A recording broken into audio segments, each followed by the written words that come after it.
Hello friends, कैसे हो आप? आशा करती हूँ कि आप लोग बहुत अच्छे होंगे। तो आज का जो मेरा वीडियो है वो एक टॉपिक पर है जिसमें है कि अपने अंदर के गुरु को हम कैसे जागृत करते हैं। ओके, अपने अंदर के गुरु को हम कैसे जागृत करते हैं। तो अगर आप ज्योतिष जानते हैं तो आपको पता होगा कि इस धरती पर ना दो गुरु होते हैं। एक होता है धर्म गुरु, जो हमारे धर्म से हमें जोड़ते हैं, जिस चीज़ को हम करने आए हैं, जिस पर्पस को हम करने आए हैं उससे हमें जोड़ते हैं, जिन्हें कहते हैं जुपिटर। देवीय भाव से जोड़ते हैं, अपने हाईएस्ट वर्जन से जोड़ते हैं, मुक्ति के द्वार की तरफ लेके जाते हैं। ये हमें गुरु, जो हमारे एक अंदर के गुरु हैं। एक दूसरे भी गुरु हैं, वो है वीनस, शुक्र। शुक्र हमें समाज में प्रैक्टिकली कैसे रहना है, इसको एंजॉय कैसे करना है, दुनिया दुनिया में कैसे रहना है, प्यार मोहब्बत सेंसरी थिंग्स, मटेरियल थिंग्स, इनको कैसे एंजॉय करना है इन अ वेरी ब्यूटीफुल मैनर, ये हमें सिखाते हैं। हमारे डिज़ायर्स को कैसे ऑपरेट करना है, कंफर्ट में कैसे जीना है, इस दुनिया में रह के खुश कैसे रहना है, सो देख, अलग अलग गुरु हैं। एक को कहा जाता है देवों का गुरु और एक को कहा जाता है दैत्यों का गुरु। दुनिया में अगर हमें केवल देवी लोक में रहना होता तो हम दुनिया में तो नहीं आते। हमें दैत्यों के भी एक गुरु चाहिए, बिकॉज हमारी डिज़ायर्स, हमारे जो हमें खूबसूरत एक लाइफ जीनी है, उसको भी कोई ना कोई गाइड कर रहा है। शुक्र गाइड कर रहे हैं, और वो बोल रहे हैं भाई अनकंडीशनल लव करो, प्यार मोहब्बत से रहो। अब यहाँ पे दो गुरु हैं। कभी हमें किसी गुरु को जागृत करना पड़ता है और कभी हमें किसी गुरु को जागृत करना पड़ता है अपनी लाइफ में। तो जब हम जुपिटर को जागृत करते हैं, हमें हाईएस्ट वर्जन से जुड़ते हैं, तो हमें कहीं ना कहीं शुक्र, जो दैत्यों के गुरु हैं, जो डिज़ायर्स के गुरु हैं, जो हमें कंफर्ट देना चाहते हैं, हमें उनको त्यागना पड़ता है, या उनकी बातों को हमें इग्नोर करना पड़ता है। हमें कहना पड़ता है कि नहीं, सिद्धांत, सही मार्ग, सच, एक एक जो बहुत बारीक सच है उसको हम मानेंगे। वो जुपिटर बोलता है हमें, वो हमारा, क्या बोलूँ मैं उसको, कि वो बड़ा ही डिफरेंट गुरु हैं। उनको वो जो पुकार है ना, वो हमारी आत्मा को पुकार रही है, ये मैं बोलना चाहूँगी। कहीं ना कहीं हमारी आत्मा जो है ना, किसी न किसी एक गुरु के अधीन होती है, या फिर उस गुरु को मानती है, मुझे नहीं पता, क्योंकि गुरु शायद एक ही हो सकता है। बट मैं अपनी स्टोरी आपको यहाँ बताना चाहूँगी कि मैंने अपने अंदर के गुरु को कैसे जागृत किया।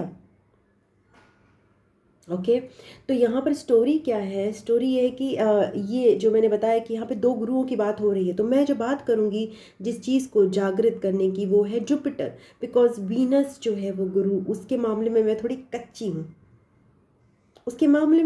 कच्ची हूँ, वो मेरे स्वभाव में नहीं है, और उसमें मेरी महारत भी हासिल नहीं है। तो मैं अपनी ज़िंदगी को जिया। मेरी लाइफ में मैंने हर डिसीजन ना दो बार लिया, एक बार गलत, एक बार सही। अब गलत क्या था? गलत वो था जो कि मैंने अपनी आत्मा की जो डीपेस्ट पुकार है, जो एक अंदर से आवाज़ आ रही थी, नहीं, ये नहीं, ये नहीं, ये मत करो, हिम्मत कर लो, हिम्मत कर लो, अपनी आत्मा को सुन लो। बहुत कष्ट है बाहर, बहुत डिफ़िकल्टी है, बट अगर तुमने मुझे नहीं सुना, मैं फिर से चीखूंगी, मेरी आवाज़ को मत दबाओ। मैंने लिया डिसीजन, फिर भी गलत, हर बार गलत लिया। पहला डिसीजन गलत। क्यों लिया? परिस्थितियाँ ऐसी थी, मेरे में हिम्मत नहीं थी, समय सही नहीं था, तो मैंने गलत डिसीजन लिया। आत्मा पुकार रही थी मेरी हर बार। आत्मा शायद सबकी पुकारती होती है, मगर आत्मा को दबाना पड़ा, दबाया कि नहीं, मैं नहीं सही लूँगी, सही क्या है मेरे लिए, जो मेरी आत्मा मुझे पुकार रही है ना कि तुझे ना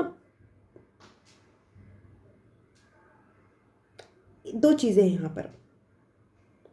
एक है आत्मा आपको पुकार रही है कि तुझे ना माउंट एवरेस्ट के टॉप पे जाना है, वो है आपका जुपिटर जो आपको देवीय शक्ति से नवाज सकता है। और एक है आपका वीनस जो कह रहा है कि भाई इतना जो तुम इतना बड़ा माउंट एवरेस्ट तक जाने के लिए कह रही हो, उसके लिए पहले बेस कैंप में कंफर्टेबली रहना सीखो। पहले वो बेस कैंप बनाओ जिसमें तुम्हें कंफर्ट मिले, जो इतनी ऊंचाई ऊंची उड़ान भर सको। तो कभी मैंने वीनस के हिसाब से एक बेस कैंप बनाने की कोशिश की और कभी मैंने जुपिटर के हिसाब से एक ऊंची उड़ान भरने की कोशिश की। ओके, तो दोनों ही गुरुओं का सहारा लिया। बहुत अच्छी नहीं थी मैं वीनस के हिसाब से, बट परिस्थितियों ने मुझे वीनस के हिसाब से कहीं ना कहीं डिसीजन लेना सिखाया। मतलब दैत्यों के गुरु से, प्रैक्टिकलिटी के गुरु से, इस दुनिया के गुरु से, दुनियादारी के गुरु से। तो शायद हम सब लोग लेते हैं ऐसे डिसीजंस। तो पहला जैसे एक करियर पाथ का ही डिसीजन लिया, तो करियर पाथ के डिसीजन में कोई ऐसा निर्णय लिया जो अगेन बाहरी दुनिया के हिसाब से सही था, और वो मेरे लिए उस समय सही था क्योंकि मेरे में हिम्मत नहीं थी। मुझे पता था कि जिस स्पिरिचुअलिटी का पाथ मैं चुनना चाहती हूँ उसके लिए ना मेरी सेहत उपयुक्त है, ना समय उपयुक्त है, ना मेरे में अंदर मानसिक हिम्मत है। तो मैंने वीनस यानी कि कंफर्ट को चुना कि भाई जिसमें मेरी आत्मा सरवाइव तो कर सके। मेरे अंदर के जुपिटर, अंदर के जो आत्मा थी, उसको पता था ये डिसीजन तो चेंज होना है, आज नहीं तो कल, कभी ना कभी तो ये चेंज होगा। बट फिर भी मैंने अपने आप को फोर्स करा। वीनस, दुनियादारी, सर्वाइवल, प्यार मोहब्बत, ड्रामा, सब कुछ कर लो। फिर ये डिसीजन इवेंचुअली चेंज हुआ। इवेंचुअली मैं स्पिरिचुअलिटी में गई। तो क्या ये मेरे लिए ईजी डिसीजन था? नहीं, बिल्कुल भी नहीं था, क्योंकि फिर मुझे यहाँ पे वीनस, शुक्राचार्य, जो कंफर्ट था, सब त्यागना पड़ा। वो जो बेस कैंप था वो ज़ीरो हो गया। माउंट एवरेस्ट पे चढ़ने के लिए कोशिश कर रही हूँ तो धक्के खा रही हूँ, क्योंकि मुझे नहीं पता कि सर्वाइवल होगा कि नहीं होगा, जिंदा रहूँगी कि नहीं रहूँगी। हर दिन एक कष्टकारी दिन हो जाता है जब आप अपने जुपिटर के हिसाब से, अपने आत्मा के गुरु के हिसाब से कोई डिसीजन लेते हो। ये माउंट एवरेस्ट जिसे कहते हैं ना, चढ़ने की, आप जब जिस दिन ठानते हो कि आज मेरे को दुनियादारी के हिसाब से नहीं लेना, मुझे को वीनस के हिसाब से, मेरे को मटीरियल हिसाब से नहीं लेना, मेरे को जो मेरी आत्मा पुकार रही है, केवल सर्वाइवल के बेसिस पे नहीं लेना, मुझे अपने शरीर को सर्वाइव कराने के लिए नहीं लेना, मेरे को वो करना है जो कि मैं दुनिया में करने आया हूँ। कुछ तो पता है हमें करने आए हैं, हमारी आत्मा को पता है। तो भाई कर क्यों नहीं पा रहे हैं? हिम्मत नहीं है, परिस्थितियां सही नहीं है। अब करने बैठ गए तो क्या होगा? आपको बाकी सारी सुख सुविधाएं, झूठा आडंबर सब छोड़ना पड़ता है, छूटता जाता है। आप अपनी आंखों के सामने देखते हो खत्म हो रहा है, कुछ नहीं बचता। और आसान नहीं होता है वो आसान बिल्कुल भी नहीं है। ये जो यात्रा है ना, वो ऊपर की, जो कि आपकी आध्यात्मिक यात्रा जिसे बोल लेते हैं, उसमें आप प्रतिदिन सोचते हो कि भाई आज तो खत्म है, हम हिम्मत नहीं पड़ती, अगला दिन निकालने की हिम्मत नहीं पड़ती है। बिकॉज दुनिया के हिसाब से आप के लिए कोई बेस कैंप नहीं है, आपका कोई घर नहीं है, आपकी कोई स्टेबिलिटी नहीं है। आप एक ऐसे यात्री के की तरह हो जो अंधेरे में विचरण कर रहा है, उसको नहीं पता है कि वो अगला सवेरा देखेगा कि नहीं देखेगा। That is how difficult is to listen to your voice and अपने अंदर के गुरु को एक्चुअली में आप जगाते हो। आप अंधेरे टनल में जाते हो, कुछ नहीं पता, कोई गाइड करने वाला नहीं। मतलब गाइड करते हैं, भगवान गाइड करते हैं हमें, अपने स्पिरिट गाइड्स गाइड करते हैं, एंजल्स गाइड करते हैं, सब गाइड कर रहे होते हैं, बट स्टिल इतना डर, इतना डर। प्रत्येक दिन ऐसा लगता है कि आज अपने आप को ख़त्म कर दें, क्योंकि इस दुनिया में इस तरह से धक्के खाना आसान नहीं होता है। कंफर्ट की लाइफ इजी है, झूठ की लाइफ इजी है। मैंने अगर आप एस्ट्रोलॉजी अगेन जानते हो तो मैंने अपनी लाइफ के 18 साल राहु राहु की महादशा में गुजारे हैं। मैं तिल तिल मरती थी, अंदर से तिल तिल मरती थी, यार ये मैं क्या कर रही हूँ, मैं दुखी हूँ। मेरे को इस समय तुम दुनिया का डायमंड सबसे बेस्ट ला के दे दो, दुनिया की सबसे ब्यूटीफुल खाना खिला दो, मैं खुश नहीं होंगी, क्योंकि मुझे पता मेरी आत्मा रो रही है, और वो इतना रो रही है कि किसी को समझा भी नहीं सकती, क्योंकि ये तो डिसीजन मैंने ही लिया है, क्योंकि मुझे कंफर्ट चूज किया मैंने अज्ञान में, राहु के फेस में। और मैं ये नहीं कह रही कि वो गलत लाइफ होती है, वो गलत लाइफ नहीं है। अगर आपकी आत्मा की पुकार और आपकी दुनियादारी बैलेंस हो गई तब तो बिल्कुल सही है, मगर मेरे मेरे हिसाब से नहीं थी, मेरे समय में नहीं थी। मेरे को दुनियादारी तो मिल रही थी, मेरे को झूठी चीज़ें तो मिल रही थी, सब कुछ मिल रहा था, सब कुछ मिला, बट आत्मा रो रही है अंदर। अंदर का गुरु रो रहा है कि भैया क्या करना है, ये तो नहीं करने आई थी मैं करने आई थी वो, बट मैं करना नहीं चाहती थी। कुछ चीज़ें ऐसी भी थी जो इस जन्म में मैं करने आई थी, शायद उसकी डिज़ायर्स भी थी, शायद मैंने कभी की नहीं थी, जैसे कि दुनियादारी, प्रैक्टिकलिटी मुझे समझ नहीं आ रही थी, या मैं इसमें कच्ची हूँ। जो सेकंड डिसीजन था अगेन, वो मैंने अपना हाईएस्ट सोचा कि अब की बार मैं माउंट एवरेस्ट क्रॉस करूँगी, अब की बार मैं सारा बेस कैंप जला दूंगी अपना, ख़त्म। इतना मुश्किल है, ऐसा लग रहा था मैं ऐसे लंगड़ा रही हूँ। अभी भी ऐसा होता है कि प्रत्येक दिन ऐसा लगता है कि यार कहीं मर ना जाऊँ रोज, लिटरली ऐसी हालत होती है रोज, मर ना जाऊँ कहीं, ख़त्म ही हो जाऊँगी। So difficult it is to survive with the truth, with your truth it is not easy to survive, but with Paul said आप बहुत लंबा काट देते हो झूठ के साथ, बहुत लंबा कट जाता है। जहाँ अपने सच पे खड़े हुए ना,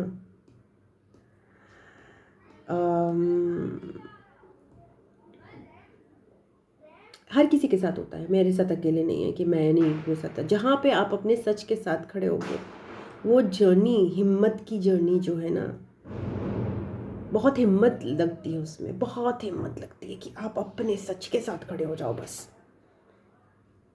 पहले सब कुछ त्यागना पड़ता है, सब कुछ छोड़ना पड़ता है। और इस जर्नी में मुझे बहुत सारे लोग भी मिले, कुछ ऐसे शख्स मिले हैं जिनको मैंने देख के सीखा है कि काफ़ी सिमिलर जर्नी उनकी रही है मेरे से। मैं बहुत भटकी हुई थी, बहुत भटकी हुई, अभी भी भटकती हूँ। सो उसमें मुझे थोड़ा गाइडेंस मिला, कुछ गाइडेंस मिलता गया जब आप अपनी सब कुछ छोड़ के ना, कि ठीक है ना, मुझे डिज़ायर्स नहीं चाहिए अपनी, अभी मुझे बस सही मार्ग पे पहुंचा दो, क्योंकि आपकी स्थिति ऐसी कर दी जाती है कि जैसे जूते पड़ते हैं, ऐसे जूते पड़ते हैं। आपको लगता है 56 भोग आपके सामने और आप रो रहे हो अंदर से खून के आंसू। ये कैसा मटेरियलिज्म है, ये कैसा आडंबर है जिसमें आपको रहने ही नहीं दिया जाता, आपको एंजॉय करने को मिलता ही नहीं है, सब कुछ मिल जाता है और आपको लगता है कि यार किसको बोलूं, कैसे कहूं, किसको दुखड़ा कि मैं खुश नहीं हूं, मुझे झोपड़ी में रख दो, मैं खुश रह लूँगी, मगर मुझे इस झूठ में मत रखो, मैं खुश नहीं हूँ। सो दैट हैपन्स जब आपकी आत्मा बिल्कुल दहाड़ दहाड़ के कह रही होती है मैं गलत जगह पे हूँ, मैं गलत कर रही हूँ, मैं वो नहीं हूँ, I am not feeling it right right right. दिल दहाड़ रहा है, राइट नहीं है, राइट नहीं है, राइट नहीं है। That is your truth that is speaking out, you are not feeling it, यार you want to cry, you are unhappy, you still do it because आपको survive करना होता है, you still do it, you know। तो मैं भी उसी journey में हूँ, मुझे नहीं पता, I don't have any idea. बार बार मुझे लगता है कि मैं कंफर्ट को चूज़ कर लूँ, डिफ़िकल्ट लाइफ को चूज़ कर लूँ। मेरे सामने कुछ ऐसे एग्जाम्पल्स हैं जो कि इसी जद्दोजहद में हैं, नहीं पता, क्योंकि डिज़ायर्स ना बार बार आ जाती हैं, बार बार आ जाता है कंफर्ट, बार बार आ जाता है, बार बार आपको मोह माया पकड़ेगी कि यार कंफर्ट की ज़िंदगी चुन लो। फिर लगता है यार बहुत रुलाया है इस कंफर्ट ने, इतना रुलाया है ना कि अब वो नहीं कर सकते। तो एक ही आपका मतलब ऑप्शन रह जाता है कि यार या तो ख़त्म हो जाओ या तो कुछ कर डालो। सो इट्स दैट, इट्स ये जद्दोजहद से मैं डेली गुजरती हूँ। ये जो स्ट्रगल है ये डेली, इतना ऊपर और इतना डाउन, इतना ऊपर इतना डाउन, डेली गुजर रही हूँ। और just to stand by my truth, मेरी आत्मा जो कह रही है मुझे वो करना है, मैं उसे डिगना नहीं चाहती हूँ।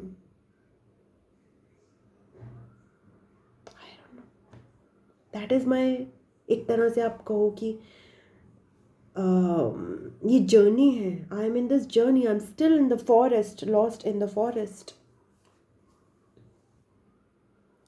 तो आप जस्ट आई वॉन्ट टू से बाय माई सेल्फ कि आपकी आत्मा चिल्लाएगी, सब कुछ मिलने के बाद भी चिल्लाएगी। बट आज की डेट में ना एक चीज़ पॉजिटिव है सब कुछ के हिसाब से। मैं आज की डेट में ना किसी इस चीज़ को लेकर नहीं मर सकती। आज को आज मैं मर भी जाऊं तो मैं इस चीज़ को लेकर नहीं मर सकती कि यार कुछ छोड़ दिया था। कुछ नहीं छोड़ा, सब कर लिया, सब तरह से ट्राई किया मैंने। रोज़ यही भी सोचती हूँ कि ख़त्म, बस अब और नहीं करना ट्राई। फिर अगले दिन उठती हूँ तो चल ये करते हैं, ये करते हैं। वो भी डिज़ायर्स है, वो भी अपने मन में ना एक है यार, वो कीड़ा है, वो भी ख़त्म नहीं होता। रोज़ उठना, फिर से यार पहले तो डिप्रेस होना और फिर लगना ये करती हूँ वो करती हूँ, चलो वो वीडियो डालती हूँ, चलो वो करती हूँ, चलो ये एस्ट्रोडॉक पे करती हूँ, वो करती हूँ करती हूँ। फिर कहते हैं अरे कुछ हो नहीं रहा, अरे कुछ वर्कआउट ही नहीं कर रहा। रोज़ वही सिचुएशंस, डेली वही ड्रामा। आई डोंट नो इसका क्या रिजल्ट आएगा, इस जन्म में आएगा या नहीं आएगा। आई don't have any idea. But मुझे इतना पता है कि मैंने अपने गुरु को जगाया है और मैं जगाती रहूँगी। ये मेरा टास्क है। मेरा अंदर का गुरु, जो मेरा जो लाइफ पाथ है उसमें है कि मैं मेरे गुरु को, अंदर के गुरु को बार बार मेहनत करनी पड़ेगी, पराक्रम करना पड़ेगा, बाहर आना पड़ेगा। आसानी से नहीं आएगा बाहर ये, इसको घसीट घसीट के लाना पड़ता है। इसको आने का मन ही नहीं करता, तो कहने का ही नहीं मन करता कि सही क्या है गलत क्या है। मैं तो नहीं कहूँगा, मैं तो बस कूल रहूँगा, कंफर्टेबल रहूँगा, लाइक दैट इट इज़। जब जूते पड़ते हैं ना शुक्र के, तब नहीं सहा जाता, तब नहीं सहा जाता। जब ये लगता है कि यार मेरा प्यार, मेरा ज्ञान उसका मजाक उड़ रहा है या फिर उसको उसको कुछ नहीं मिल रहा, उसको कहीं से झूठ मिल रहा है, तब डिफ़िकल्टी आती। तब फिर गुरु फिर कहता है कि यार चलो अभी मैदान में चलते हैं। अब हम गुरु हैं बट अब हम लड़ेंगे। मतलब ज्ञान की बात कर रही हूँ मैं, मतलब अब हम योद्धा बनेंगे, अब हम लड़ेंगे, अब हमें लड़ना है। मन नहीं करता ना किसी का भी अर्जुन बनने का, किसी का मन नहीं करता कि अपने ही परिवार पे गोली चलाए वो कर जाए, मगर करना पड़ता है। मैं ये नहीं कह रही कि मैं अपने परिवार पे गोली चला, ऐसा नहीं कह रही हूँ। मैं कह रही हूँ कि हमें कठिन परिस्थितियों का सामना करना पड़ता है। So life is like, life can be like Mahabharata. You have to fight. So अभी मेरा थोड़ा सा हेडेक हो रहा है यहाँ पर। I don't know it's good to speak or not, but whatever. आत्मा की पुकार है, आसान तो नहीं होगी ना। जो आत्मा पुकार रही है ये बड़ा, ये हिलता है, ये दर्द होता है, बहुत दर्द होता है। यहाँ दर्द होता है, यहाँ दर्द होता है, आसान नहीं है।